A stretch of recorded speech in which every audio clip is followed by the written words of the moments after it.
Chapter 1. The Woman in the Rain. The diner's fluorescent lights flickered overhead as Mira Chen wiped down the same table for the third time, her hands trembling slightly despite her best efforts to appear calm. Through the rain-streaked window, she watched every car that passed, every shadow that moved on the Seattle street outside. 3 months.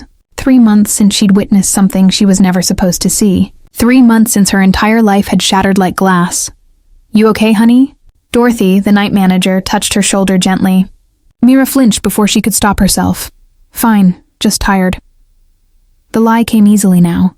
Everything was a lie. Her name, her history, her reason for being in this small diner at 2 a.m. serving truckers and insomniacs. Her real name wasn't Mira Chen. It was Emma Castellano, and she was the daughter of a federal prosecutor who'd made the mistake of being in the wrong place at the wrong time. She'd seen Senator Richard Voss and 3 other powerful men standing over a body in a warehouse. She'd locked eyes with the senator for one terrible moment before running. Now those men wanted her dead. "Table 6 needs a refill," Dorothy said, squeezing her shoulder once more before heading back to the kitchen. Mira grabbed the coffee pot, forcing herself to move, to breathe, to pretend she was just a normal waitress living a normal life. But her hands shook as she poured, and she could feel the weight of the burner phone in her apron pocket. The one that hadn't rung in 2 weeks because she'd stopped calling her father, stopped reaching out to anyone from her old life.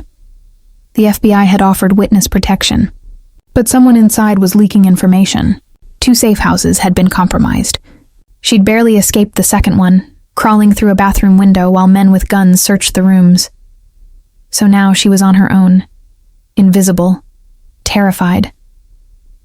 The door chimed, and Mira's head snapped up, her pulse spiking. A man walked in, shaking rain from his dark hair. Even in the harsh diner lighting, he was striking, tall, broad-shouldered, wearing a suit that probably cost more than she'd make in 6 months. His presence seemed to fill the entire space. Too noticeable, too memorable, too dangerous. But he wasn't looking at her with recognition or threat. He simply slid into a booth by the window and picked up a menu, seemingly unbothered by the late hour or the dingy surroundings. Mira approached slowly, every muscle tense. "Coffee?" He looked up, and she found herself caught in eyes the color of smoke, gray with hints of steel, intelligent and assessing. For a moment, something flickered in his expression. Concern? Recognition? Her blood turned to ice. "Please," he said, his voice deep and measured. "Black," she poured with unsteady hands, spilling a few drops on the table. "Sorry, it's fine." He smiled slightly, and it softened his angular features. "Long night?" "They're all long." She set down the pot, ready to retreat. Emma. The world stopped. The name, her real name, hung in the air between them like a loaded gun. Mira's vision tunneled. Her breath caught in her throat. Every instinct screamed at her to run, but her legs wouldn't move. This was it. They'd found her. This beautiful man in his expensive suit was here to kill her. "I'm sorry," she whispered, her voice breaking. "I'm sorry. I didn't mean to see. Please, I didn't tell anyone. I swear I didn't." "Emma, breathe." He stood slowly, hands visible, palms out. "I'm not here to hurt you."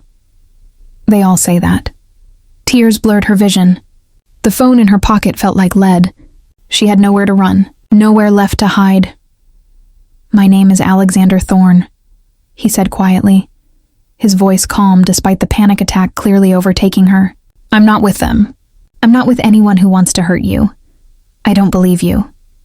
But she couldn't move, couldn't scream, could barely breathe through the terror clawing at her chest. "You witnessed Senator Voss and 3 others murder Marcus DeLuca on August 14th, Alexander continued, his eyes never leaving hers. "You've been running ever since. 2 safe houses were compromised. You stopped contacting your father 18 days ago because you thought the FBI had a leak." Fresh tears spilled down Mira's cheeks. "How do you know all that?" "Because I've been looking for you." He took a careful step closer. "Not to hurt you. To help you. Why would you help me? You don't even know me." Something shifted in his expression. Something raw and honest. Because 3 years ago, I watched my sister testify against a corrupt judge.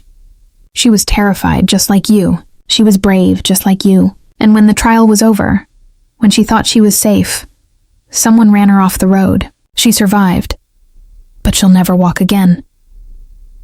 Mira's hand went to her mouth, a sob escaping. I couldn't protect her, Alexander said, his voice rough with old pain. But I can protect you, if you'll let me. I said I'm scared, Mira whispered, the admission tearing out of her like a confession. She was so tired of being strong, of being alone, of pretending she could survive this. Alexander closed the distance between them slowly, telegraphing every movement. When he was close enough, he gently took her trembling hands in his. His touch was warm, solid, safe. I know you are, he said softly, and that's okay. You don't have to be brave anymore, Emma, not alone. The diner door chimed again. 3 men walked in, men with hard eyes and harder expressions, men who looked at Mira with recognition and dark purpose. Actually, Alexander said, his entire demeanor shifting as he stepped protectively in front of her. You need to be brave for about 30 more seconds. Can you do that for me? Mira's heart hammered against her ribs. What are you? Trust me. He glanced back at her, and in his eyes she saw absolute certainty. Absolute determination. Just this once. Trust me. One of the men reached into his jacket. Alexander moved. What happened next was a blur. Alexander's hand shooting out, grabbing the first man's wrist before the gun cleared his jacket. A sharp twist, a crack, and the weapon clattered to the floor. The second man lunged, but Alexander was already moving, using the first man's momentum to throw him into his companion. They crashed into a table, sending plates and silverware flying. The third man grabbed Mira. No, she struggled, but his grip was iron, his other hand clamping over her mouth as he dragged her backward toward the door. Alexander's eyes found hers across the chaos. Gray steel turned to fury. Let her go, or what? The man's breath was hot against Mira's ear. You're outnumbered, Thorne. Actually, Alexander said, straightening his suit jacket calmly. You are. The diner's back door burst open. 6 men in tactical gear flooded in, moving with military precision. Within seconds, all 3 of Mira's attackers were on the ground, hands zip-tied behind their backs. The man holding Mira released her, and she stumbled forward. Alexander caught her, his arms coming around her instantly. I've got you, he murmured against her hair. You're safe now. I've got you. Mira's legs gave out, but Alexander held her up, held her together, as she finally let herself fall apart. How? She gasped between sobs. How did you find me? I own a security firm, he said quietly, his hand stroking her back in soothing circles. The best in the world. When I heard about your case, about the leak in the FBI, I started looking. I've been tracking Senator Voss's people for 2 weeks. You've been following me? Protecting you. There's a difference. He pulled back just enough to look at her, his thumb brushing away her tears. I should have approached you sooner, but I needed to be sure. Needed to have everything in place to keep you safe. One of the tactical team members approached. Sir, we should move. There might be more. Alexander nodded, but his focus remained on Mira.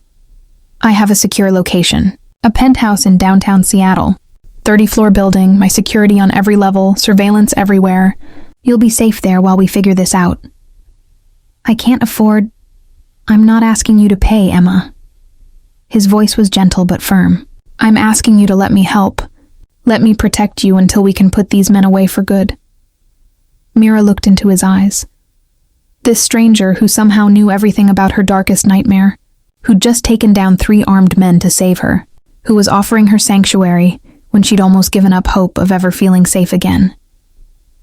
I said I'm scared, she whispered again. I know. Alexander cupped her face with both hands, his touch achingly gentle. But you don't have to be scared alone anymore. Come with me. Trust me, just for tonight. If you want to leave in the morning, I'll help you disappear somewhere they'll never find you. But tonight, let me keep you safe. Mira thought about running again. Another city, another name, another night of jerking awake at every sound. She thought about her father, probably sick with worry. She thought about living in fear forever.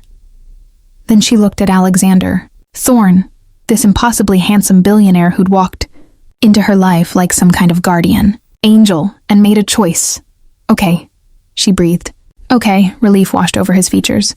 He pressed his lips to her forehead briefly, and even that simple touch made her feel more protected than she'd felt in months. Let's get you somewhere warm and dry, he said, shrugging off his suit jacket and draping it over her shoulders. It smelled like expensive cologne and rain and safety. As Alexander led her out of the diner, his arm solid around her waist, his team flanking them protectively, Mira realized something that terrified her almost as much as Senator Voss and his assassins. She'd just put her life in the hands of a man she'd known for 10 minutes. And somehow, impossibly, she believed he'd actually keep her safe. Chapter 2. The Sanctuary. Alexander's penthouse occupied the entire 30th floor of the Thorne Tower, a gleaming structure of glass and steel that dominated Seattle's skyline. As the private elevator rose, Mira stood wrapped in Alexander's jacket, watching the city lights blur through rain-streaked windows. She was acutely aware of Alexander beside her, his presence both comforting and overwhelming. He'd saved her life without hesitation, moved with a dangerous grace that spoke of training and experience, commanded a team of professionals with a single word. This wasn't just a rich man playing hero. This was someone who'd built an empire on protection and security, someone powerful enough to be dangerous himself. You're wondering if you've made a mistake, Alexander said quietly. Mira glanced at him. In the elevator's soft lighting, his features were striking. Strong jaw, straight nose, lips that seemed carved from marble until he smiled. Am I that transparent? You're smart to be cautious. He shifted to face her fully.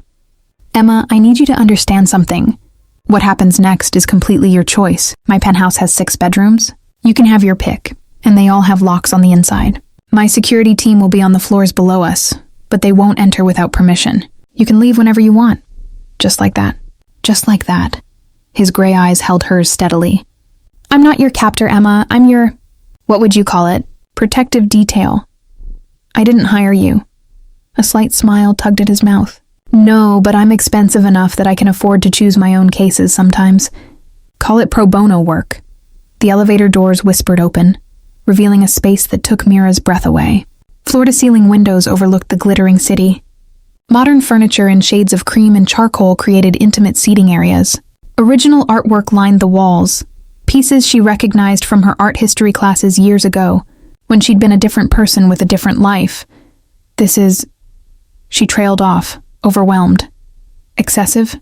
Alexander supplied, guiding her inside with a hand at the small of her back. My sister says the same thing every time she visits. The one who testified? His expression softened. Claire.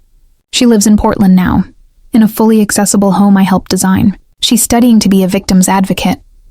She sounds brave. She is, like someone else I know. Before Mira could protest, he gestured down a hallway.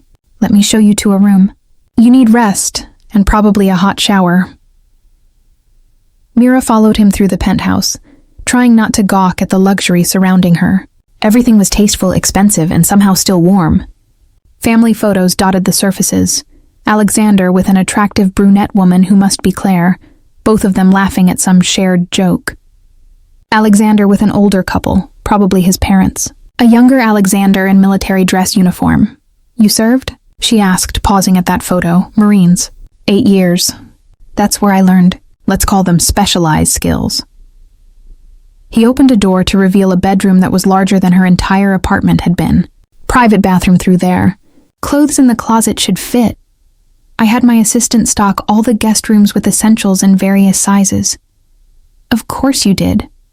Mira stepped inside, running her hand along the impossibly soft duvet. Do you do this often? Rescue women and bring them to your penthouse? You're the first. Something in his voice made her look at him. His expression was serious, intent. I meant what I said at the diner, Emma. I failed my sister. I won't fail you. You didn't fail her. You can't control everything. No, he agreed quietly. But I can control what happens in my building, with my resources, with my protection. And I promise you, no one will hurt you while you're under my care." The certainty in his voice should have sounded arrogant. Instead, it sounded like a vow. "Why are you really doing this?" Mira asked, hugging his jacket tighter around herself. "The truth." Alexander was silent for a moment, his jaw working. When he spoke, his voice was rough with emotion. "Because I know what it's like to be powerless. To watch someone you care about suffer and not be able to stop it. I built my company, made my fortune, so I'd never feel that way again, so I could actually make a difference when it mattered. I'm a stranger. You were a stranger." He took a step closer, close enough that she could see flecks of darker gray in his eyes. "But I've spent 2 weeks learning everything about you, Emma Castellano. Your father is Anthony Castellano, federal prosecutor, decorated veteran, widower. Your mother died when you were 12, cancer. You graduated summa cum laude from Georgetown with a degree in political science. You volunteer at women's shelters. You were planning to go to law school before everything happened." Mira's breath caught. Hearing her real life, her real history spoken aloud after months of hiding felt surreal. "You're not just some witness to me," Alexander continued. "You're a woman who's lost everything because you had the courage to do the right thing. You deserve better than running and hiding. You deserve justice, and you deserve to feel safe." Tears pricked Mira's eyes. "I don't know if I remember how to feel safe." "Then I'll remind you." He reached out slowly, giving her time to pull away, and tucked a strand of damp hair behind her ear. His touch was gentle, reverent. "Every day, until you believe it." For a moment they stood there, the air between them charged with something Mira couldn't quite name. It wasn't just attraction, though she'd have to be blind not to notice how devastatingly handsome he was. It was connection, understanding. Like he saw past her fear to the person she used to be, the person she might be again. Alexander cleared his throat and stepped back. "There are clothes in the closet, toiletries in the bathroom. Kitchen is fully stocked if you get hungry. My room is at the end of the hall if you need anything." "Alexander," Mira said as he turned to leave. He looked back, and she saw the same awareness in his eyes that she felt. This pull between them. Inappropriate and undeniable. "Thank you," she whispered. "For everything." His smile was soft, almost sad. "Get some rest, Emma. Tomorrow we figure out how to get your life back." After he left, Mira locked the door and leaned against it, her heart racing. She should be exhausted, terrified even. But instead she felt alive. More alive than she'd felt since that horrible night in the warehouse.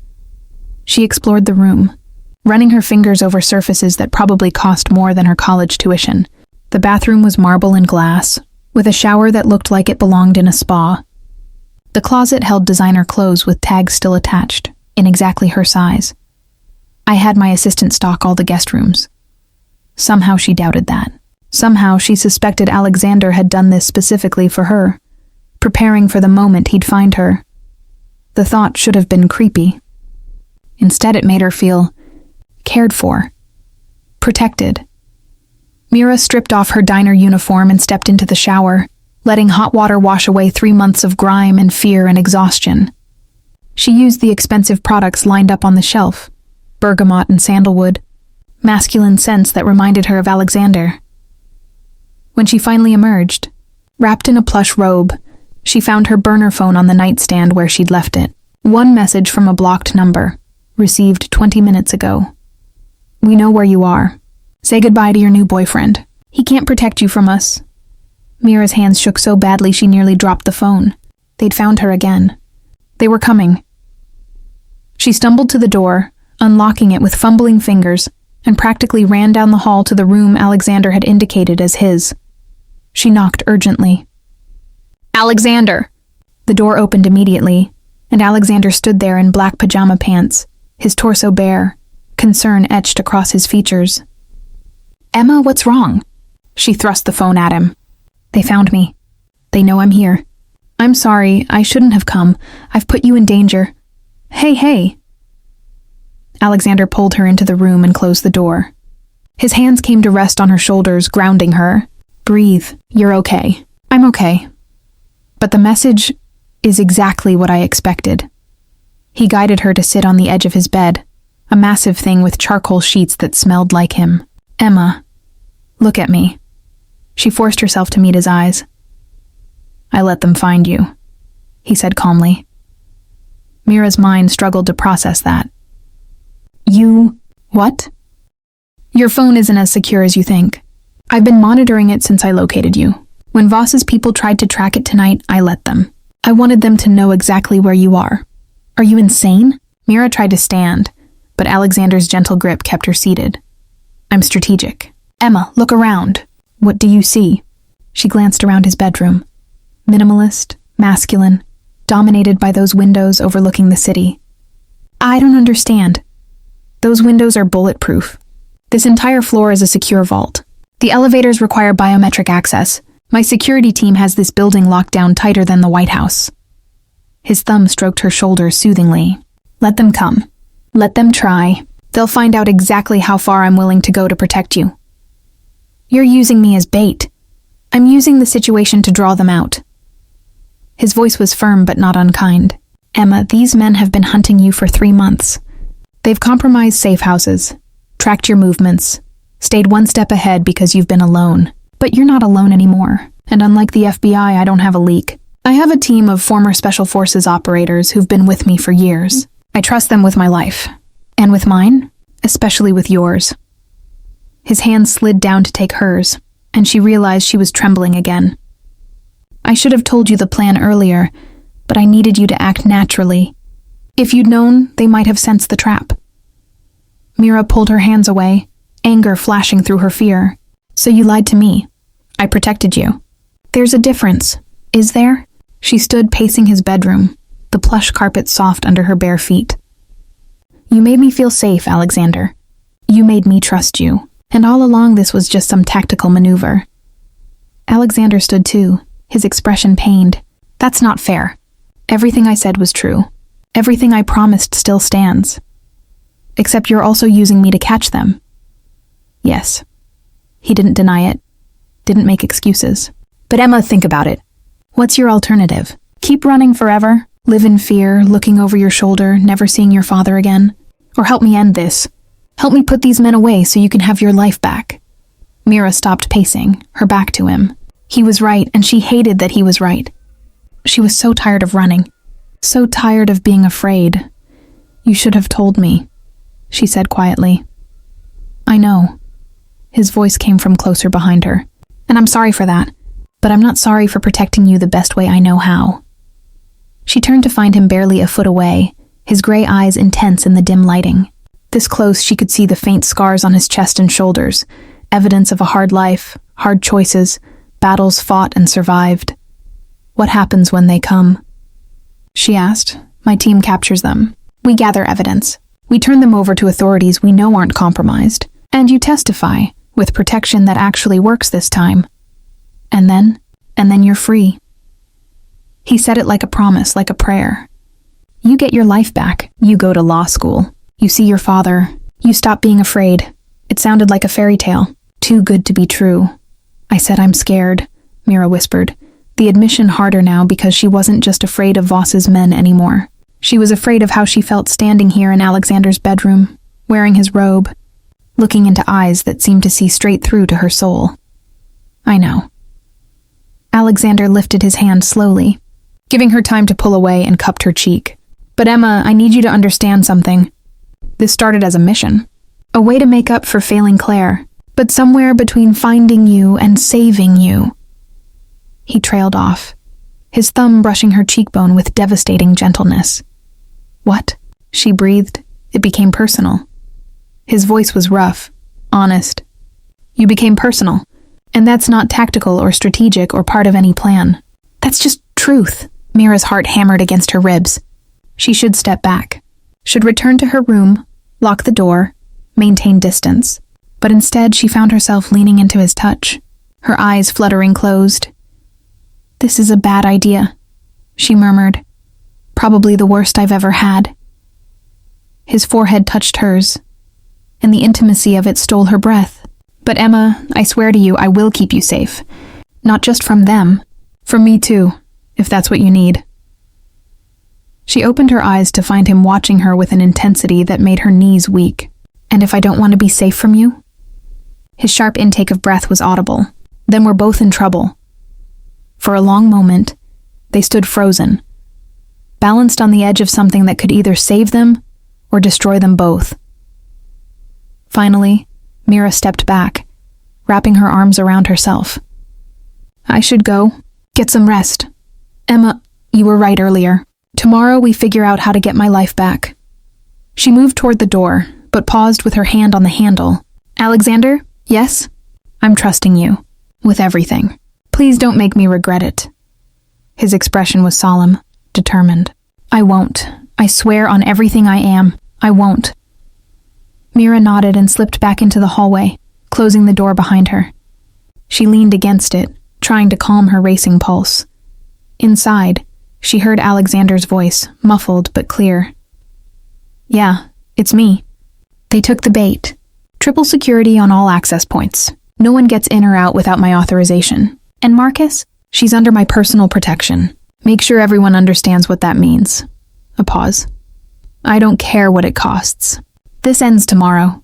Mira pressed her hand to her mouth, torn between terror and something that felt dangerously like hope. She was trusting a man she'd just met with her life. But somehow, impossibly, she believed he'd actually keep her safe, even if it cost him everything. Chapter 3. The War Room. Mira woke to sunlight streaming through floor-to-ceiling windows, and for one blissful moment, forgot where she was. Then memory crashed back, the diner, the attack, Alexander's penthouse, and she sat up with a gasp. Someone knocked softly on the door. "Emma, it's Alexander. May I come in?" She glanced down at herself, still wearing his robe. "Give me a minute." Mira quickly grabbed clothes from the closet, designer jeans that fit perfectly, a soft cashmere sweater in deep green. She ran her fingers through her tangled hair and opened the door. Alexander stood there holding a tray with coffee and what looked like an elaborate breakfast spread. He'd dressed in dark slacks and a white button-down with the sleeves rolled up, looking simultaneously professional and devastating. "Good morning," he said, his eyes scanning her face. "How did you sleep?" "Better than I have in months." It was true. Despite everything, she'd felt safe enough to actually rest. "Is that coffee?" A smile tugged at his mouth. "French roast, based on what you ordered at the diner. I also took the liberty of..." He gestured to the tray. "Guessing at breakfast. There's more in the kitchen if you prefer something else." Mira stared at the croissants, fresh fruit, and what looked like eggs Benedict. "You made this?" "I'm a man of many talents." He set the tray on the desk near the windows. "Though I should admit, I have a chef on call. Didn't seem right to make you eat cereal after the night you had."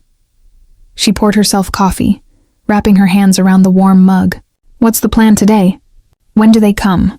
Alexander's expression grew serious. "My team tracked the message source last night. Voss's men are using a location 3 blocks from here, an old office building.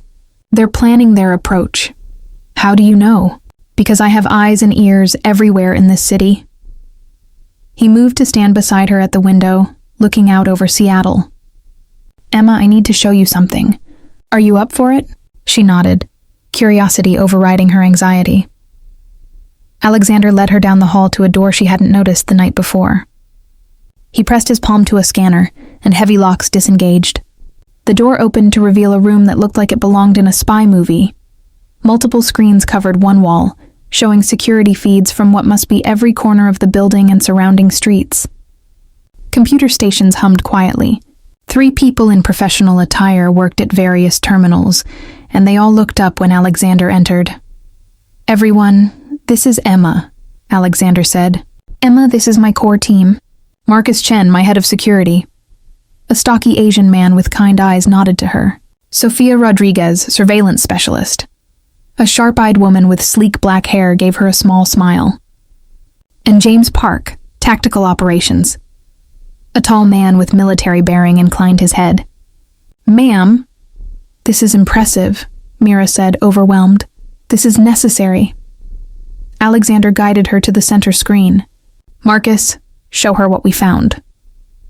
Marcus typed rapidly, and images appeared. surveillance photos of the 3 men from the diner, now with names and backgrounds attached. Viktor Kozlov, former Russian military. Dante Rivera, ex-cartel enforcer. And this one, he pointed to the 3rd man, is FBI Special Agent Brad Hammond. Mira's blood ran cold. FBI? Your leak, Alexander confirmed grimly. He's been feeding information to Voss from the beginning. That's why the safe houses were compromised. How long have you known? Since last night. I had my people dig deeper after we captured them. Alexander's hand came to rest at the small of her back, warm and grounding. They're in federal custody now, in a facility where Hammond has no access. And they're talking, trying to cut deals. Sophia pulled up another screen. We also traced communications between Voss and a Judge Morrison. They've been coordinating the hunt for you using government resources. How many? Mira's voice was barely a whisper. How many people are trying to kill me? We're trying to kill you, Alexander corrected gently. Past tense. Because now we're dismantling their entire operation. Marcus brought up a map with red dots scattered across it. These are known associates of Voss. We've been monitoring all of them. Most don't know anything useful, but we've identified 3 more people directly involved in the murder you witnessed. Marcus DeLuca's murder, Mira said. The name bringing back that horrible night in vivid detail. He was an informant, wasn't he? Someone told me that later. He was about to expose a corruption ring that went all the way to the governor's office, James explained. Voss, Morrison, and 2 others, a police commissioner and a city councilman, were all taking bribes from a development company that was cutting corners on safety regulations. DeLuca worked for the company and had documentation of everything. Alexander squeezed her shoulder gently. And you saw them eliminate the threat. I was just walking home from the library, Mira whispered, the memory sharp and painful. I took a shortcut through the warehouse district because it was late. I heard voices and saw lights, and I thought maybe someone needed help. Instead I saw... She couldn't finish. Couldn't describe the moment when Senator Voss had looked up from the body, blood on his expensive suit, and locked eyes with her. You don't have to relive it, Alexander said quietly. Not right now, but I will have to. At trial, Mira looked at him. That's what all this is for, right? You're protecting me so I can testify.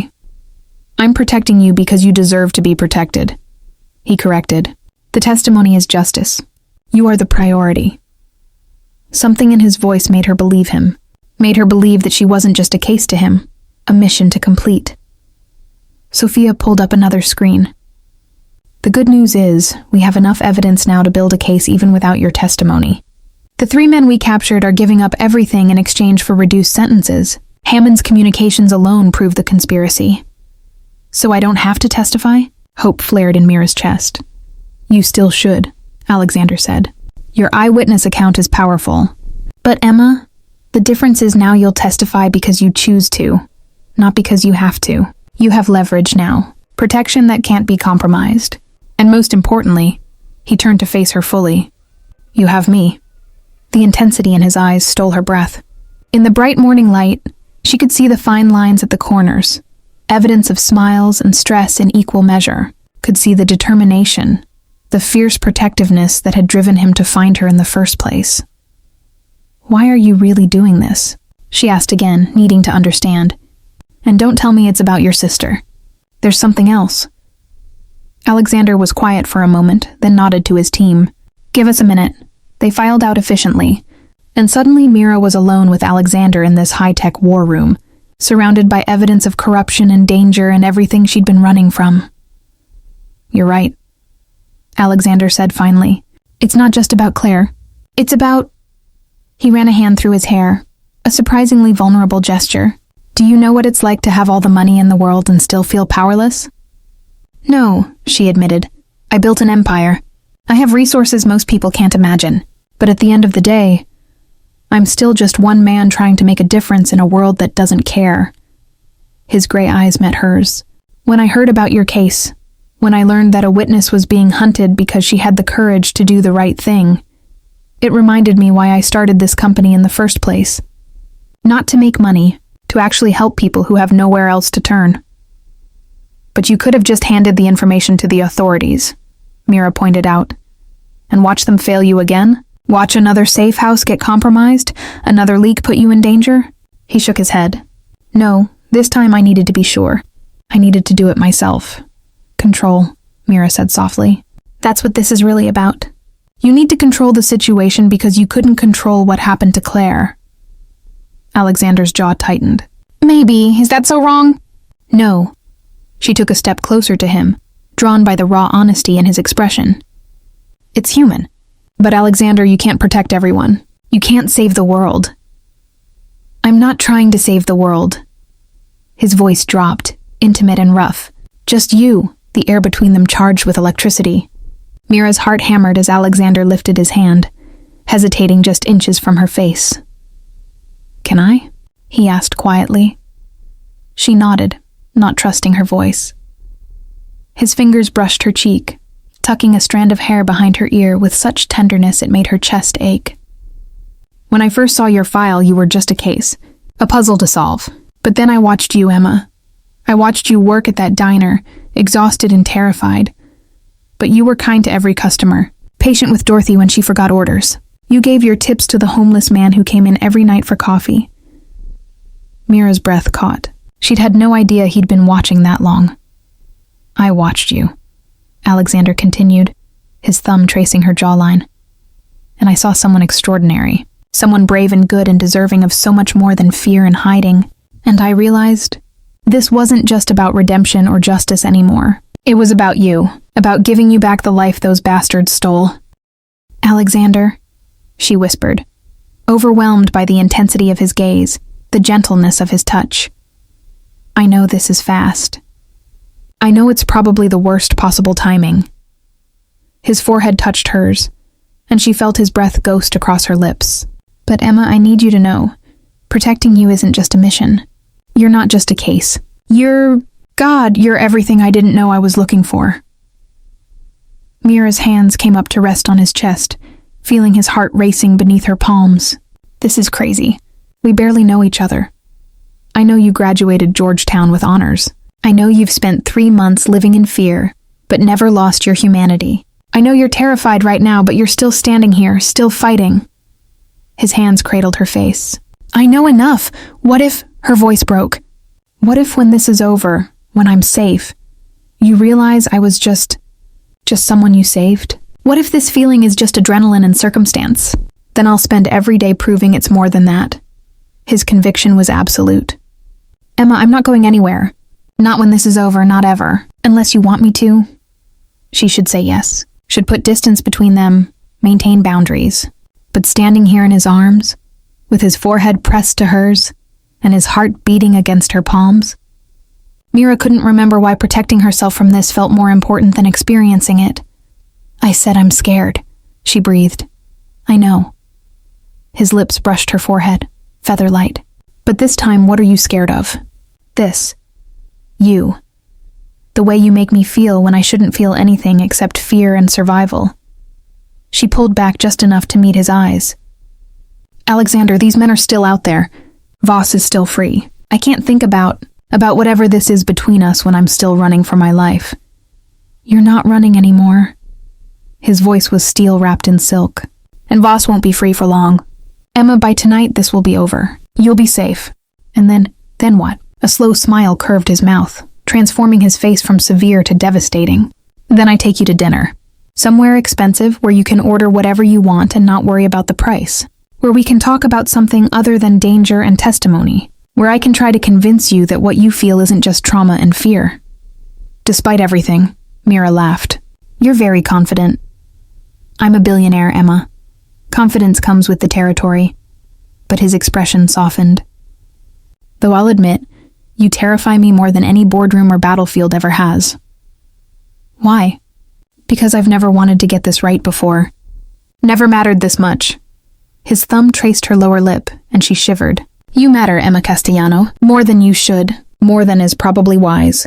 But I've never been accused of being wise when it comes to things I care about. The door opened, and they sprang apart. Marcus stood there, his expression urgent. Sir, we have movement.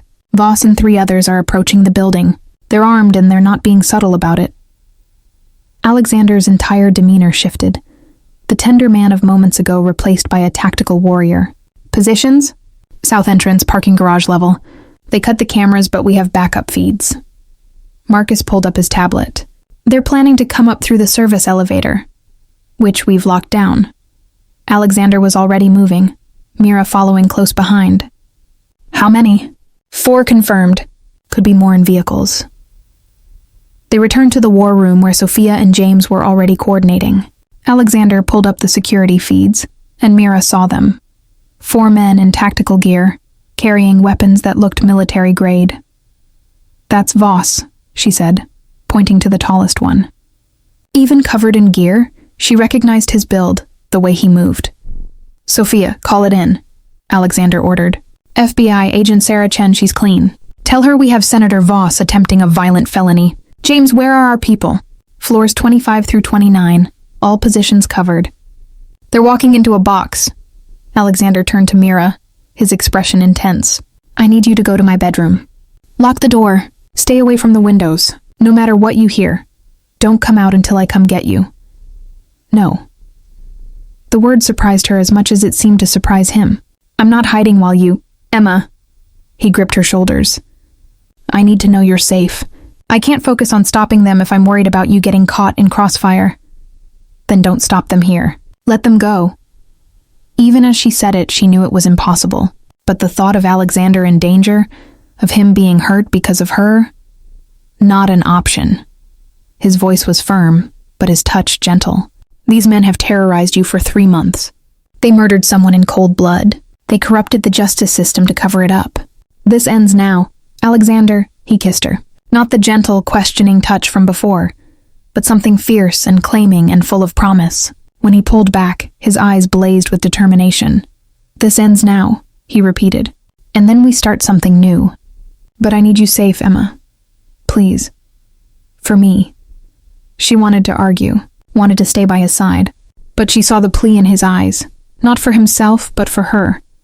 He needed her safe to do what he did best. Okay, she whispered. But Alexander, don't you dare get hurt. We have a dinner date to keep.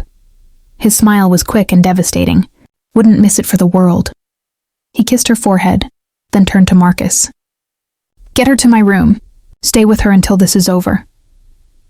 Yes, sir. As Marcus led her away, Mira looked back to see Alexander pulling on tactical gear, transforming from billionaire to warrior in moments. Sophia handed him an earpiece, and what looked like a weapon. Remember, Alexander said to his team, his voice carrying that absolute authority. Voss and his people think they're hunting a scared girl. Show them what happens when they come after what's mine.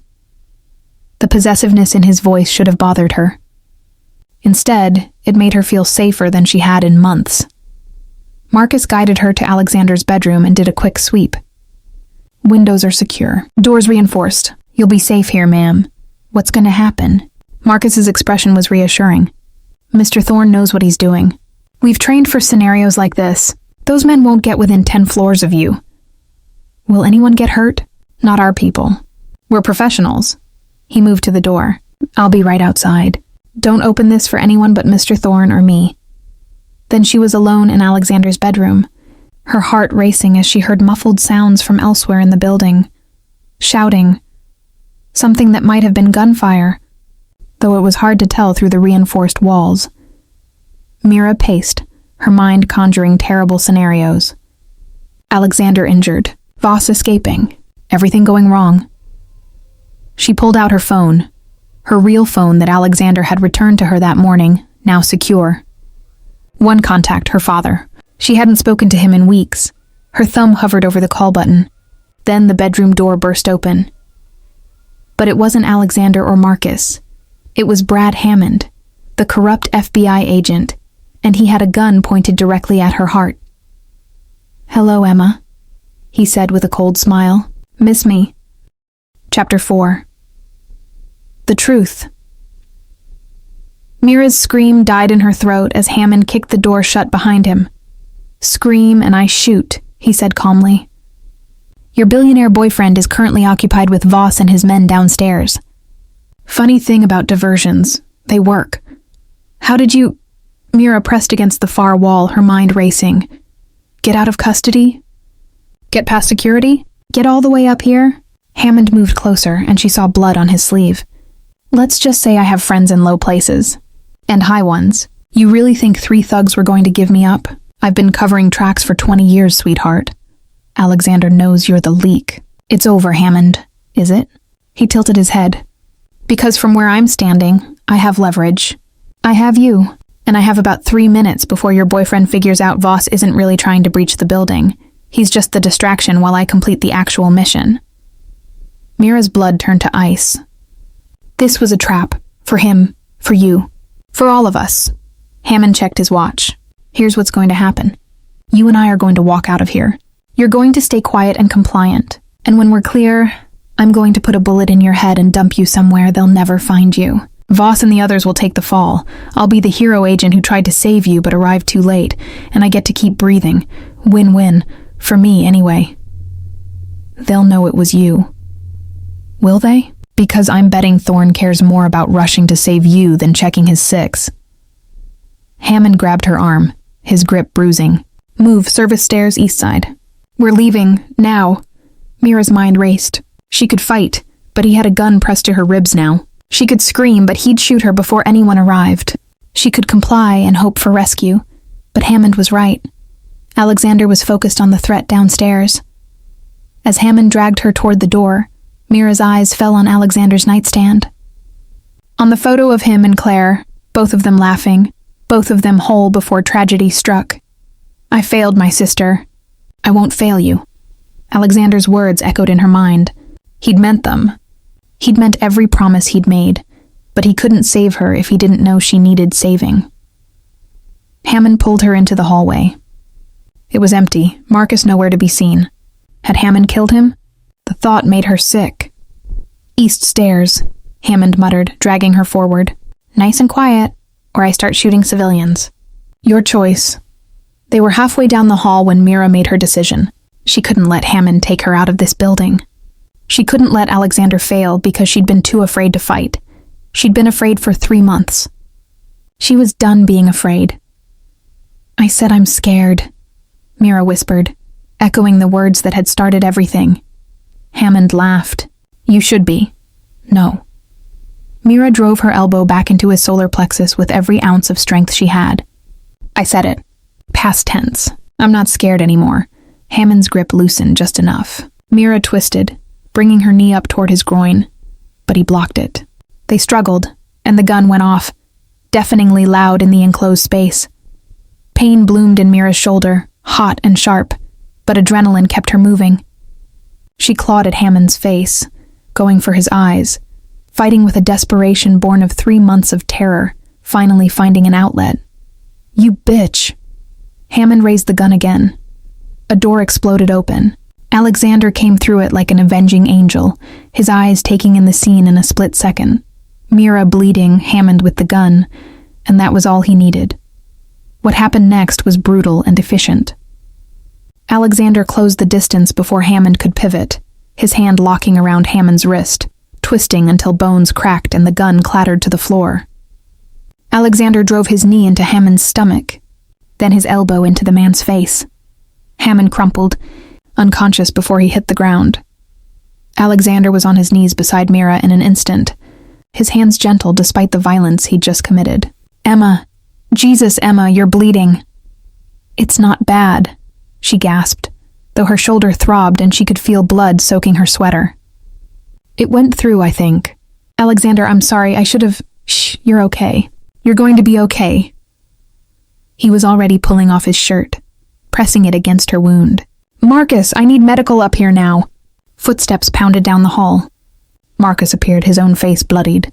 Sir, I'm sorry, he got past me and later. Get the medic, move. More people arrived.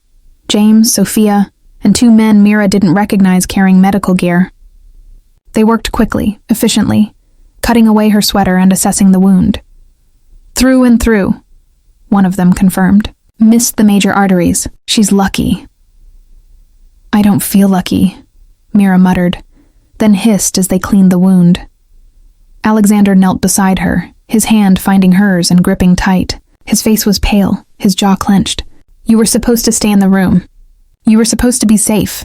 Hammond found me. It was a trap, Alexander. Voss was the distraction, I know. I figured it out when we breached the parking garage and they gave up too easily. His voice was rough with emotion. But by then Hammond was already in the building. Emma, if he'd killed you. He didn't. She squeezed his hand with her good arm. You saved me. Again. You saved yourself.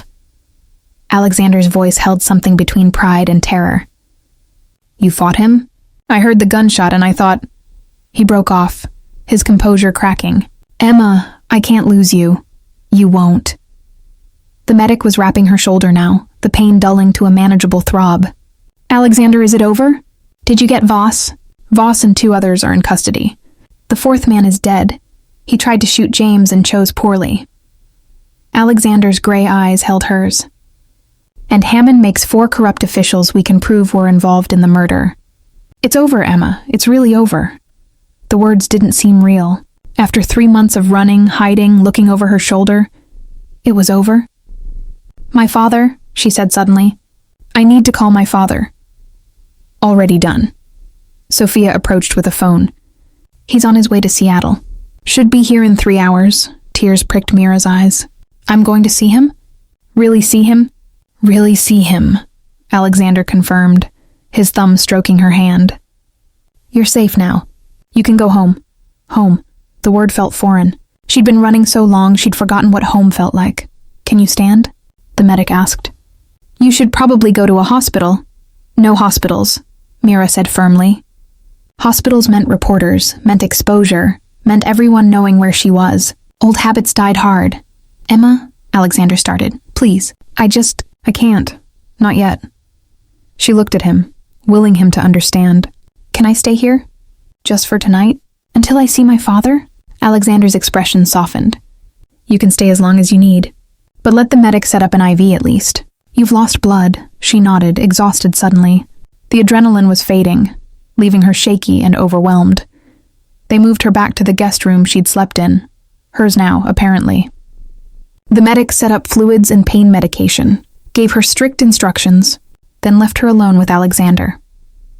He sat on the edge of her bed, still shirtless, still streaked with Hammond's blood and his own sweat, looking at her like she was something precious and fragile. You fought, he said quietly. Why? Because you taught me to. Mira reached for his hand. 3 months ago, I would have frozen.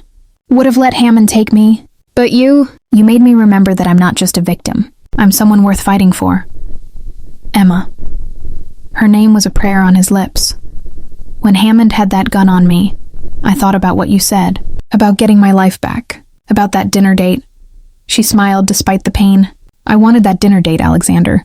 I wanted to see what happens when the danger is over, and we're just... us. You'll get that dinner date. He brought her hand to his lips, pressing a kiss to her knuckles. I promise you, Emma, you'll get everything. What if there is no us without the danger? She asked, voicing the fear that had been lurking in her heart. What if when this is really over we realize this was just... it's not? Alexander's certainty was absolute. Emma, I've dated actresses and models and heiresses. I've had relationships that looked perfect on paper, but I've never felt like this. Like someone reached into my chest and claimed my heart without permission. Like I'd burn the world down just to keep them safe.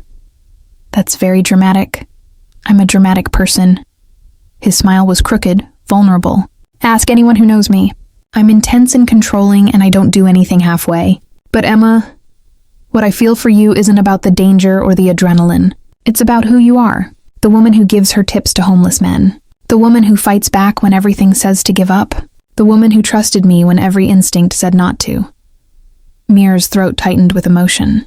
I don't know how to do this. How to be normal after everything that's happened. Neither do I. But we'll figure it out together. Alexander stretched out beside her, careful not to jostle her shoulder, and gathered her close.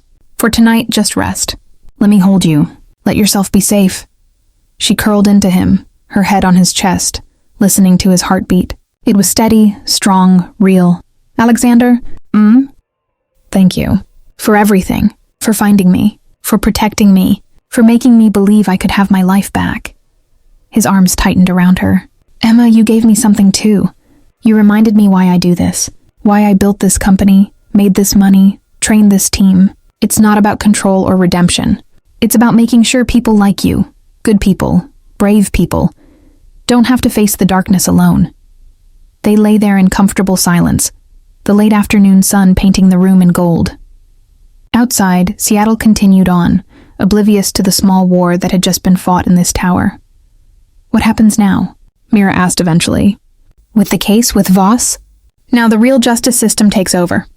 Federal prosecutors, clean ones, will build a case. You'll give your testimony, but this time with real protection. Hammond, Voss, the others, they'll spend the rest of their lives in prison. And me? You get to decide. Alexander pressed a kiss to her hair. You can go back to your old life, apply to law school, rebuild everything they took from you. Or, he paused, his heart rate picking up slightly beneath her ear. Or, she prompted, or you could stay in Seattle. Not in this tower necessarily, but close. You could let me take you to that dinner, and breakfast the next morning, and lunch, and every other meal for as long as you'll let me. Mira pulled back to look at him. You're asking me to stay? I'm asking you to give us a chance. A real chance, without danger or fear or running. I'm asking you to let me prove that what we have is real. His gray eyes held hers, vulnerable and hopeful. What do you say, Emma Castellano? When this is all over, will you stay? She thought about her father in D.C., her plans for law school, the life she'd mapped out before everything fell apart. Then she thought about Alexander, his fierce protection, his gentle touch, the way he made her feel safe and seen and valued. Ask me again at that dinner, she said finally. When we're just us, without bullets or bad guys or blood. Ask me then. Deal? Alexander kissed her forehead, her cheek, the corner of her mouth. But Emma? I already know your answer, do you? Yes, because you feel it too. This thing between us, it's not going anywhere. He was right. She did feel it. Felt it in the way her heart raced when he walked into a room. Felt it in the safety she experienced in his arms. Felt it in the certainty that somehow, impossibly, this man had become essential to her survival. Not just physical, but emotional too. Alexander? She whispered, yes? I think I'm falling in love with you. His sharp intake of breath was audible. Then he was cupping her face, his touch reverent, his eyes blazing with emotion. Emma, he breathed. I'm already there. I fell the moment I saw you in that diner, terrified but still kind, still fighting. I fell, and I've been falling ever since. This time when he kissed her, it was different. Not the desperate passion of earlier, but something deeper. A promise, a beginning. When they finally broke apart, both breathing hard, Alexander rested his forehead against hers. Stay with me tonight? He asked. Just sleep. I need to hold you. Need to know you're really safe. Yes, she whispered. Yes to tonight. Yes to dinner. Yes to everything. She smiled, despite the pain in her shoulder, despite the emotional exhaustion, despite everything they'd been through. Everything. 3 hours later, Mira was dozing in Alexander's arms when the door opened quietly. She stirred, confused, then heard a voice she'd thought she might never hear again. Emma, baby girl? Her eyes flew open. Dad? Anthony Castellano stood in the doorway, looking older than she remembered, his face lined with worry and relief. Alexander carefully helped her sit up, then discreetly moved to give them privacy. Dad, Mira's voice broke, and then her father was across the room, gathering her carefully into his arms, both of them crying. You're safe, Anthony kept saying, over and over. My girl, you're safe. I'm sorry, Mira sobbed. I'm sorry I ran. I'm sorry I didn't call. I'm sorry. Shh, no. No apologies. You survived. That's all that matters. He pulled back to look at her face, his hands framing her cheeks. You're so brave, Emma. So incredibly brave. I wasn't brave. I was terrified. Being brave doesn't mean not being scared. It means being scared and fighting anyway. And you did that. You survived. His eyes moved to her bandaged shoulder, and his jaw clenched. Who did this? A corrupt FBI agent. But Alexander stopped him. Dad, Alexander saved me. Anthony looked over at Alexander, who stood near the window, giving them space but watchful. Mr. Thorne, I don't know how to thank you for what you've done for my daughter. You don't have to thank me, sir. Alexander's voice was respectful. Your daughter is remarkable. It was my honor to help her. Anthony studied him for a long moment, then nodded slowly. Mira recognized that look. Her father's prosecutor assessment, reading between lines, seeing truths people tried to hide. I see, Anthony said finally, and there was understanding in his voice. Well, we have a lot to discuss. The trial, your testimony, your safety going forward. Not tonight, Alexander interjected gently. Tonight she needs rest. Tomorrow we can discuss everything else. Tomorrow, Anthony agreed. He turned back to Mira. I'm staying in Seattle until this is resolved. I'm not letting you out of my sight again. I'd like that, Mira said, fresh tears spilling over. I've missed you so much. They talked for another hour, her father catching her up on everything she'd missed. Mira carefully editing her story to spare him the worst details. Eventually, exhaustion won out. Get some rest, baby girl, Anthony said, kissing her forehead. I'll be here in the morning. After he left, Alexander returned to her side. How are you feeling? Overwhelmed, relieved, happy. She caught his hand. Stay with me? Like before? Always. They settled back into the bed, Alexander's arms around her, her head on his chest. And for the first time in 3 months, Mira fell asleep without fear, without nightmares, just safe in the arms of the man who'd shown her what it meant to be truly protected. The man she was falling in love with. Chapter 5. Healing. The next 2 weeks passed in a blur of FBI interviews, legal proceedings, and slow healing, both physical and emotional. Mira's shoulder mended under the care of Alexander's private physician. The case against Voss, Hammond, and their co-conspirators grew stronger each day as more evidence emerged, but the most significant healing happened in the quiet moments. Alexander taking her to physical therapy, Mira teaching him to make her mother's recipe for pasta carbonara in his massive kitchen, both of them learning how to be together without the immediate threat of death hanging over them. It wasn't always easy. Mira had nightmares, flashbacks to the warehouse, to Hammond's gun, to 3 months of running. But Alexander was always there, patient and understanding, holding her through the panic attacks and reminding her she was safe. And slowly, Mira began to believe it. Began to believe in safety, in tomorrow, in the possibility of happiness. Her father stayed in Seattle, renting an apartment 2 floors below Alexander's penthouse. He and Alexander developed a tentative friendship built on their shared protectiveness of Mira and a mutual respect.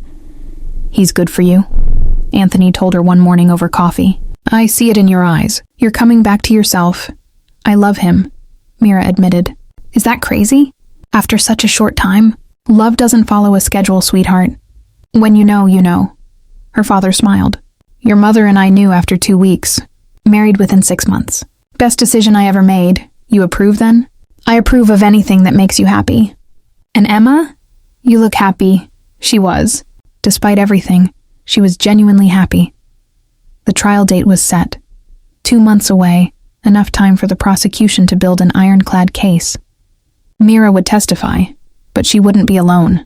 Alexander would be there. Her father would be there. And justice would finally be served. But first, there was something else. Something Alexander had promised. That dinner date. Alexander knocked on her bedroom door. She'd moved into the guest room permanently, though they both knew it was a temporary arrangement. Emma, you ready? She opened the door and his breath caught. She wore a deep green dress that Alexander had insisted on buying her. Designer, elegant, bringing out the gold in her brown eyes. Her hair was swept up, her shoulder mostly healed beneath the delicate fabric. You're staring, she said, fighting a smile. Can you blame me? Emma, you're... He trailed off, seeming genuinely at a loss for words for once. Passable, she teased. Devastating. He took her hand, bringing it to his lips. Absolutely devastating. He dressed in a perfectly tailored charcoal suit looking every inch the billionaire. But Mira knew the man beneath the expensive clothes now, knew his kindness, his fierce loyalty, his vulnerability when it came to the people he loved. "Where are we going?" she asked as they entered the private elevator. "Somewhere I've been thinking about for weeks." The elevator descended, but instead of stopping at the lobby, it went all the way to the roof. The doors opened to reveal a scene that stole Mira's breath. The entire roof had been transformed, fairy lights strung everywhere, creating a canopy of stars. A single table sat in the center, elegantly set, with candles casting warm light. Soft music played from hidden speakers, and the Seattle skyline stretched out around them, glittering in the night. "Alexander," Mira breathed. "This is too much?" He sounded suddenly uncertain. "I wanted it to be special, but if it's too—" She kissed him, stood on her toes and pressed her lips to his, cutting off his words with action instead. When she pulled back, his eyes were dark with emotion. "It's perfect," she whispered. "You're perfect." Relief flooded his features. "Come on, dinner's about to be served." He led her to the table and pulled out her chair with old-fashioned courtesy. As promised, the meal was exquisite. Course after course of delicious food, paired with wine that probably cost more than her old apartment's rent. But the best part wasn't the food or the setting. It was the conversation. They talked about everything. Their childhoods, their dreams, their fears. Alexander told her about building his company from nothing, about the mistakes he'd made, the lessons he'd learned. Mira shared her plans for law school, her desire to help others the way Alexander had helped her. "You'd be an incredible lawyer," Alexander said, refilling her wine glass. "Fierce, compassionate, determined. You have all the right qualities. I want to focus on victims' rights, people like me, who get lost in the system. You could start a foundation, use my resources to actually make a difference." He paused. "If you wanted. If you stayed in Seattle, there it was, the question that had been hovering between them all night. You asked me to wait until this dinner to decide," Mira said slowly. "About staying." "I did." Alexander set down his fork, giving her his full attention. "Emma, I meant what I said. I want you to stay, not just in Seattle, but with me, in whatever way you're comfortable with. Date me, move in with me. Let me be part of your life as you rebuild it. But," he held up a hand when she started to speak, "I also know you have a life to reclaim. Dreams in DC, a father there, plans you made before all this, and I won't ask you to give that up for me. So if you need to go, I'll understand. I'll support you. I'll even wait for you, if that's what you want." Mira's heart swelled at his words, at his willingness to put her needs above his own desires. It was so perfectly Alexander, protective and selfless and loving. "I've been thinking about this a lot," she said, "about DC and law school and my old plans. And I realized something. Those plans were made by a different person, someone who hadn't seen the worst of humanity and survived, someone who hadn't met you." Alexander's hands clenched on the table, but he stayed quiet, letting her speak. "I still want law school," Mira continued. "Still want to help people, but I can do that here, in Seattle. The University of Washington has an excellent law program, and more importantly—" She reached across the table to take his hand. "You're here, and somehow, in 2 weeks, you've become essential to me, to who I am now, to who I want to be." "Emma?" His voice was rough with emotion. "I'm staying, Alexander. Not because you saved me, not because I'm dependent on you, but because I choose you. I choose us. I choose this life we're building together." He was around the table in an instant, pulling her to her feet and into his arms. "You're sure? You're absolutely sure?" "I said I'm scared," she whispered, echoing those words from the diner that felt like a lifetime ago. Alexander pulled back to look at her, understanding dawning in his eyes. And you showed me what true love feels like. It feels like safety, like coming home, like someone who sees all your broken pieces and doesn't try to fix them, just loves you anyway." "Emma." He cupped her face in both hands. "I love you. God, I love you so much. I love you too." The words felt right, felt true, felt like something she'd been waiting her whole life to say to someone. He kissed her then, deep and passionate and full of promise. When they finally broke apart, both breathing hard. Alexander pressed his forehead to hers. "I have something for you," he said quietly. "Alexander, you've already given me so much." "Not a gift, a question." He pulled back slightly, reaching into his jacket pocket. "And before you panic, it's not that question. Not yet. We have time for that." He pulled out a key card, sleek, black, with silver edging. "This is access to the penthouse. Full biometric clearance. This place, Emma, it's not just mine anymore. I want it to be ours. I want you to make it a home." His gray eyes held hers, vulnerable and hopeful. "Move in with me, officially. Not as someone I'm protecting, but as my partner. My equal, the woman I love." Mira took the key card, feeling its weight in her palm. It was more than just access to a building. It was trust, commitment, a future. "Yes," she breathed. "Yes, I'll move in with you." The smile that broke across Alexander's face was radiant, transforming his usually serious features into something boyish and beautiful. He lifted her off her feet, spinning her around as she laughed, her heart full to bursting. When he set her down, his expression turned serious again. "Emma, I need you to know something. These past 2 weeks, watching you heal, getting to know the real you without the fear, it's been the best 2 weeks of my life. You've changed me, made me realize that all the money, all the power, all the success, none of it matters if you don't have someone to share it with." "Alexander, let me finish." His thumb traced her jawline gently. "I know we're moving fast. I know some people will say it's too soon, that we're caught up in trauma bonding or adrenaline or whatever clinical term they want to use. But Emma, what I feel for you is real. It's the most real thing I've ever felt. And I want to build a life with you, not just for now, but forever." "Forever is a long time," Mira said softly, but she was smiling. "Not long enough." Alexander's voice was fierce with certainty. "I want to wake up next to you every morning. Want to support you through law school. Want to build that foundation with you and watch you change the world. I want everything, Emma. Every moment, every day, every year. With you." Tears primed Mira's eyes. Happy tears this time, not fear or pain. "You know what the crazy thing is? I want that too, all of it. And 2 months ago, I thought my life was over. Thought I'd never feel safe or happy or loved again. But you, Alexander, you gave me back more than my life. You gave me hope. You gave me purpose," he countered. "Reminded me why I do what I do. Emma, you make me want to be better. Do better. Not for redemption or control or whatever psychological issues I'm working through, but because you deserve a man who's worthy of you. You're already worthy of me." She pulled him down for another kiss, this one soft and sweet and full of promise. "And I plan to spend a very long time proving that to you." They stayed on the rooftop for hours, talking and dancing to the soft music and simply being together without fear or urgency, or anything but love. When they finally went back inside, Alexander led her not to the guest room but to his bedroom. "Stay with me?" he asked. "Just to sleep. I just want to hold you." "Alexander Thorne, the gentleman billionaire," Mira teased, but her heart swelled at his consideration. "I want you, Emma.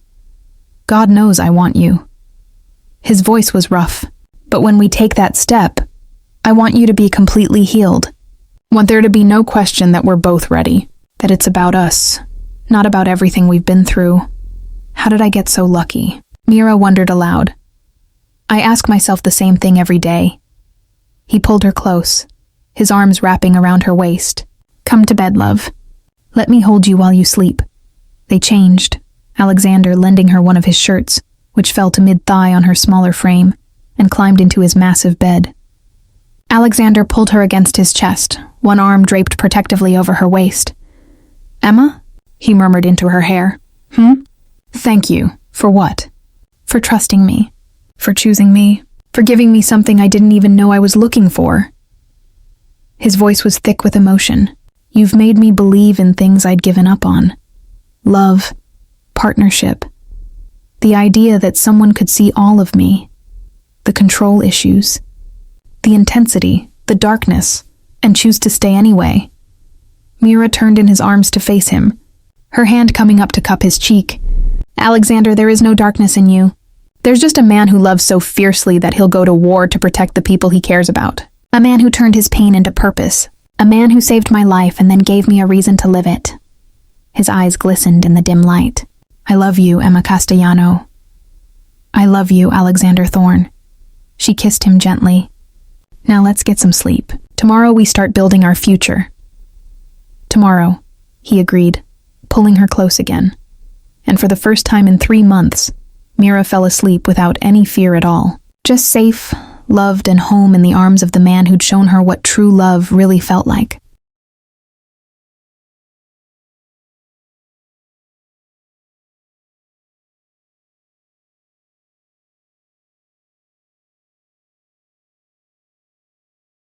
Chapter 6. New Beginnings. 6 weeks later, Mira stood in federal court, her hand raised, swearing to tell the truth. The courtroom was packed. Media, law enforcement, and curious citizens all eager to see Senator Richard Voss and his co-conspirators finally face justice. But Mira wasn't looking at them. Her eyes found Alexander in the gallery, sitting beside her father. Alexander gave her an encouraging nod, his gray eyes steady and calm. Beside him, her father squeezed her hand briefly before she approached the witness stand. She'd been terrified of this moment. Terrified of facing Voss again, of reliving that horrible night, of having her fear displayed for the world to see.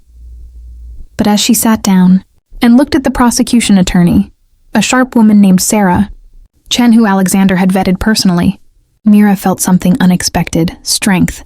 She wasn't the terrified girl who'd run from a warehouse 3 months ago. She wasn't even the broken woman who'd served coffee while looking over her shoulder. She was Emma Castellano, survivor, fighter, and someone who refused to let evil win. Ms. Castellano, Sarah Chen began gently, can you tell the court what you witnessed on the night of August 14th? Mira took a deep breath and began to speak. She told them everything, finding the warehouse, seeing Voss and the others standing over Marcus DeLuca's body, the moment Voss had locked eyes with her. The terror of realizing what she'd stumbled upon. She told them about running, about the FBI's failed protection, about 3 months of living in fear. She told them about the attempts on her life, about Hammond's betrayal, about almost giving up hope entirely, and then she told them about Alexander. Mr. Thorne found me when I'd lost faith that anyone could, Mira said, her voice steady. He protected me, not because he had to, but because he believed I deserved justice, because he believed the truth mattered, and because of him, I'm here today, able to finally tell you what these men did. Across the courtroom, Voss's lawyer tried to discredit her, tried to suggest she was confused, motivated by a relationship with a wealthy man, that her testimony was tainted by trauma. But Mira didn't break. For every question, she had an answer. For every attempt to twist her words, she calmly set the record straight, because she wasn't scared anymore. She was righteous with fury at what these men had done, not just to Marcus DeLuca, not just to her, but to every person who'd trusted them to uphold justice. When she finally stepped down from the witness stand 3 hours later, exhausted but unbowed, Alexander was waiting in the hallway. He pulled her into his arms immediately. You are magnificent, he murmured against her hair. Absolutely magnificent. I couldn't have done it without you, she said, her voice muffled against his chest. Yes, you could have. But I'm grateful you didn't have to. He pulled back to look at her face. How do you feel? Free? The word came out with surprised wonder. Alexander, I feel free. For the first time since that night, I feel like I can breathe. Her father approached, pulling her into a tight hug. So proud of you, baby girl. Your mother would be so proud. The three of them left the courthouse together, Alexander's security team flanking them, though the threat was truly over now. The evidence was overwhelming. Voss, Hammond, and their co-conspirators would spend the rest of their lives in prison. Justice, finally, had been served. 2 months later, Mira stood in the University of Washington Law School, registration papers in hand, officially enrolled for the fall semester. Alexander stood beside her looking ridiculously proud. First day of your future, he said, sliding an arm around her waist. Our future, she corrected. Alexander, I need to tell you something. His expression grew concerned. What is it? I've been thinking about that foundation we discussed. The one to help victims navigate the justice system. And I want to call it the DeLuca Foundation, in honor of Marcus DeLuca, the man whose murder started all of this. His death deserves to mean something more than just a tragedy. Alexander's smile was soft and proud. That's perfect, Emma, and I think I know exactly who should run it. We'll run it together, she said firmly. This is our mission now, helping people like me, people who fall through the cracks. Together, he agreed, pulling her close. Everything together. They walked through the campus, hand in hand, discussing plans for the foundation, for Mira's classes, for the life they were building. So much had changed in 4 months. Mira had gone from terrified and alone to safe and loved, from victim to advocate, from running to standing her ground. As they passed under the cherry blossom trees, Alexander suddenly stopped. What? Mira asked, noticing his expression. Nothing, just looking at you. Happy, healthy, free. This is what I imagined when I first decided to find you. This moment right here. And? Does reality live up to imagination? It exceeds it. Alexander cupped her face gently. Because I imagined saving you, Emma. I didn't imagine falling in love with you. Didn't imagine building a life with you. Didn't imagine that you'd save me right back. How did I save you? By showing me that control isn't the same as connection. That protecting someone isn't about keeping them in a bubble. It's about giving them the strength to face the world. You taught me how to love without fear, Emma. How to trust that someone could see all of me and not run away. Mira's eyes pricked with tears. I love you. I love you so much it sometimes scares me. Don't be scared. Alexander's smile was tender. Not of this, not of us. Because Emma, I promise you, for the rest of my life, I'll make sure you never have to be scared again. Bold promise. I'm a bold man. He kissed her forehead. Now come on. We have a foundation to plan, a law degree to pursue, and a life to live. Together. Epilogue. 1 year later.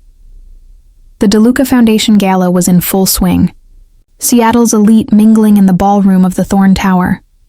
Mira moved through the crowd in a stunning blue gown, Alexander never far from her side, watching her work the room with pride evident in every glance. She'd finished her first year of law school at the top of her class. The foundation had helped 17 victims of violent crimes navigate the justice system successfully. And Mira had finally, truly reclaimed her life. Ms. Castellano, a woman approached, young, nervous, clutching a glass of champagne like a lifeline. I just wanted to thank you. Your foundation helped me. After my assault, I didn't think I could face trial, but your advocates, they were there for everything. Because of you, my attacker is in prison. Mira took the woman's hand, squeezing gently. I'm so glad we could help. You did the hard part. You survived and you fought. We just walked beside you. After the woman left, Alexander appeared at Mira's elbow. You have a gift for this, for making people feel seen. I remember what it felt like to be invisible, to be so scared that you forget you're even human. She leaned into him. I never want anyone to feel that way again. You're changing the world, Emma. One person at a time. Alexander pressed a kiss to her temple. I'm in awe of you. We're changing the world, she corrected. You're the one who made all this possible. You made it meaningful. He took her hand. Come with me. There's something I want to show you. He led her out of the ballroom, through the building, to the private elevator that would take them to the penthouse, their home now, filled with Mira's touches alongside Alexander's minimalist style. But instead of going to the penthouse, Alexander pressed a different button. The elevator rose past the 30th floor, past even the roof where they'd had their first real date, to a level Mira didn't even know existed. The doors opened to reveal a glass-enclosed observatory. The entire city spread out below them in glittering magnificence, and above, the stars shone clear and bright. Alexander, Mira breathed. This is beautiful. I didn't even know this was here. I had it built, he said quietly. Over the past 6 months. It's not finished yet. There's still work to do. But I wanted you to see it. Why? Alexander turned to face her fully, and Mira's breath caught at the intensity in his gray eyes. Because, Emma Castellano, you showed me what it means to reach for something beyond yourself. To fight for something worth fighting for. And I wanted to create a place where we could always remember that, where we could come and see how far we've risen, together. He reached into his jacket pocket, and Mira's heart began to race. A year ago, you walked into my life terrified and alone. You said you were scared, and I promised to show you what true love feels like. He pulled out a small velvet box. I kept that promise, Emma. But in doing so, you showed me something even more important. You showed me what it means to be truly alive, to have purpose beyond profit, to love someone so completely that their happiness becomes your own. He opened the box, revealing a ring that took her breath away. A stunning diamond that caught the light and threw it back in brilliant sparkles, surrounded by smaller stones that looked like stars. Emma, Alexander said, dropping to one knee, you are my purpose, my partner, my home, and I want to spend the rest of my life proving that you made the right choice when you chose to trust me. Will you marry me? Tears streamed down Mira's face. Happy tears, joyful tears, tears of overwhelming love. Yes, Alexander, of course I'll marry you. He slipped the ring onto her finger, then stood and pulled her into his arms, lifting her off her feet as they both laughed and cried. When he set her down, he cupped her face in his hands. I love you, he said fiercely. I will love you for the rest of my life and beyond. You changed everything, Emma. You saved me. We saved each other, she whispered, and now we get forever. He kissed her then, deep and passionate and full of promise, the city lights sparkling below them and the stars shining above. When they finally broke apart, Mira looked down at her ring, then up at the man who'd given her back everything she'd lost and so much more. You know, she said with a watery laugh, a year ago, if someone had told me that being hunted by corrupt politicians would lead to this, to you, to us, to this incredible life, I would have thought they were crazy. And now? Alexander asked, his thumb brushing away her tears. Now I know that sometimes the scariest moments lead to the most beautiful destinations. She pulled him close, resting her head over his heart. You showed me what true love feels like, Alexander. It feels like coming home. It feels like safety and passion and partnership. It feels like this. It feels like us, he agreed softly. And Emma, this is just the beginning. We have so much ahead of us. The wedding, your law degree, the foundation growing, a family someday if you want it. A whole life to build together. I want all of it, Mira said, lifting her face to his. Every moment, every challenge, every joy. I want it all as long as it's with you. Then it's yours, Alexander promised. Everything. Forever. You and me against the world. Together, she echoed. Always together. They stood there in their glass observatory, high above the city, wrapped in each other's arms, and the knowledge that they'd found something rare and precious. They'd found each other in the darkest of circumstances, and built something beautiful from fear and pain. Mira thought about that night in the diner, when she'd whispered those 3 words that changed everything. I'm scared. Alexander had heard those words, and instead of dismissing her fear or trying to fix her, he'd simply stood beside her, protected her, loved her through the fear until it transformed into strength. He'd shown her what true love felt like, and as they stood there, engaged and in love and ready to face whatever came next, Mira knew with absolute certainty that she'd found her, forever, not in safety or security or even justice, but in the heart of a man who'd seen her at her most, broken and loved her anyway, in the arms of a man who'd taught her that true love isn't about never being scared, it's about finding someone who makes you brave,